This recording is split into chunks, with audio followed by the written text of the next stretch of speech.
All right, very important news. Brett Kavanaugh has advanced to a final vote, and a Democrat voted for him. Both of those are disastrous.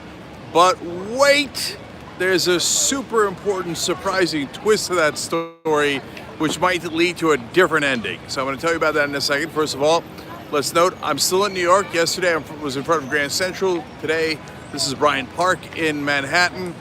Of course, the main show is live later today, 6 to 8 p.m. Eastern, as it is every day. So make sure you're watching that. A good way to watch that is on our app, as I'm going to when I'm away. It's tyt.com/app to get that. And of course, if you're a member, you can get all of our shows, including that, anytime you want. That's tyt.com/join. Okay, so now, how did Kavanaugh advance? So don't freak out. He's not on the court yet. What that means is they first have to get through a procedural motion where in the old days the Democrats could have blocked it with a filibuster, but the Republicans have removed the filibuster for Supreme Court nominees. They did that to get Gorsuch through. The Democrats said, oh no, that's going to violate Senate tradition. The Republicans won't do that. Of course they will. We said they would. They did. So that's gone. So in this case, what they would have normally needed back in the old days was 60 out of the 100 senators, but today they only needed 51, and that's exactly what they got. They got 51. Now, wait a minute. There are 51 Republican senators, and I just told you that a Democrat voted for this motion. So here comes twist number one. Joe Manchin was a Democrat who crossed over and said that he would vote for Kavanaugh to proceed. Now, that doesn't mean necessarily that Joe Manchin is going to vote to approve him. It just means he's voting for a final vote, okay? And that could come after 30 hours of debate. So this means that Kavanaugh is going to a final vote. That's not good news. The final vote will probably come this weekend. Not good news. Most of the Republicans are holding strong, saying, yes, the FBI investigation, in their minds, they claim cleared him, which of course it didn't. It gave some information, but not very much. But we talked about that yesterday.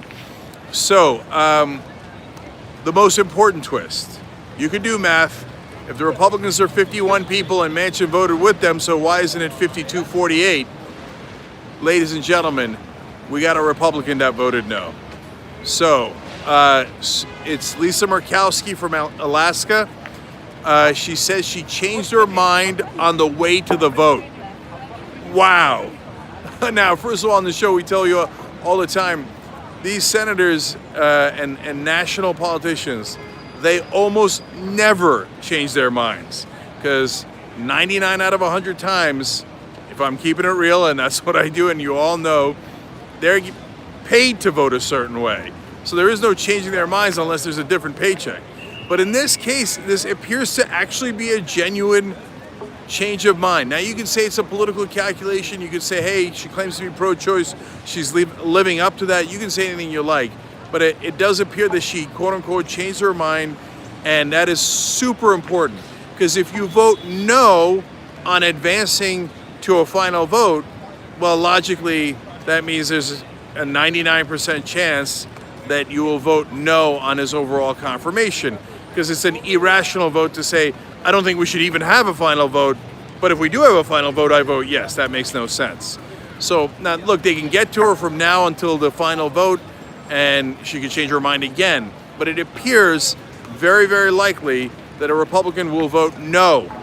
So then they're down to only 50 if all of the Democrats hold. So Flake and Collins, there were the other two Republicans that might have voted no on Kavanaugh in the final vote. They voted yes to go forward. So now we're down to just one person switching, okay? So, again, it's one Republican. Unless Manchin votes with them, then you still need two. So you need Manchin to vote no on the final vote, which is still possible, because he can play a game where he says, look, I thought we should have a vote on the guy. I thought that was fair. But once we had the vote, I vote no. But it would have been unfair not to have the vote. That is a perfectly rational argument you could make. I don't know that Manchin's going to make that argument. Manchin and Collins in particular, especially now that Murkowski has voted no, there'll be a lot of pressure on Collins to vote no Otherwise, she won't seem as moderate, and has a harder time making the case that she's pro-choice.